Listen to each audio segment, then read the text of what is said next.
Jumpa lagi bersama saya Arif. Kali ini saya akan membahas tentang hukum Newton seri 7 dengan topik gaya gesek. Yuk.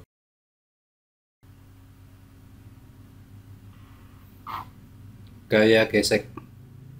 Gaya gesek adalah gaya yang diakibatkan oleh keadaan permukaan yang saling bersentuhan dan adanya gaya lain yang bekerja pada benda saling bersentuhan tersebut.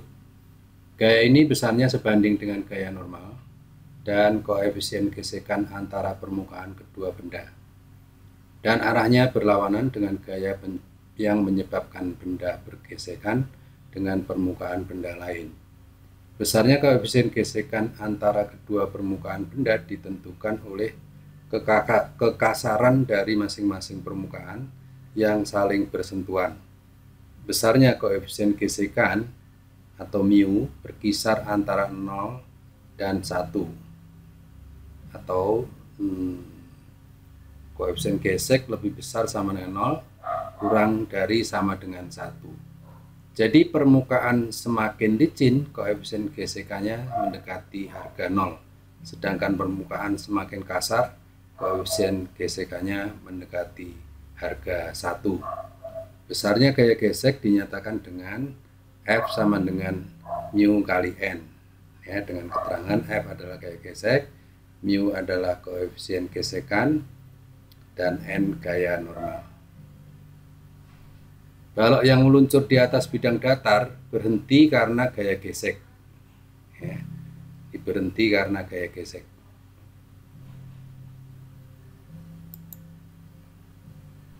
Ya, seperti itu, ya. Balok tidak meluncur di atas bidang miring karena gaya gesekan antara balok dengan permukaan bidang. Kita amati.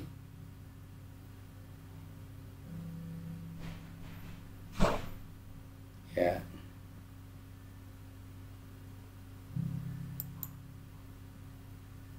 Dua jenis gaya gesek. Dua jenis gaya gesek yaitu gaya gesek statik dan gaya gesek kinetik. Gaya gesek statik adalah gaya yang dialami oleh benda dalam keadaan diam, sedangkan gaya gesek kinetik adalah gaya yang dialami oleh benda dalam keadaan bergerak. Rumusnya dibedakan menjadi masing-masing. Besarnya gaya gesek statik dinyatakan Fs sama dengan mu s kali N, sedangkan besarnya gaya gesek kinetik dinyatakan Fk, ya, sama dengan mu k kali N.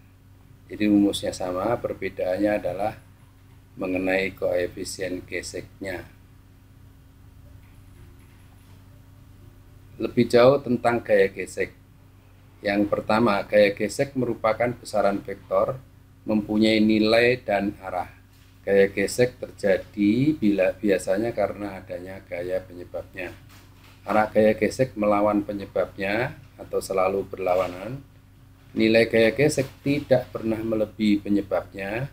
Jika potensi nilai gaya gesek mampu melebihi penyebabnya, maka nilai gaya gesek yang aktif sama dengan nilai gaya penyebabnya. Besar koefisien gesek statik lebih besar daripada koefisien gesek kinetik. Akibatnya nilai gaya gesek statik juga lebih besar daripada gaya gesek kinetik. Jadi mu s lebih besar dari mu k. Dan Fs juga lebih besar dari Fk.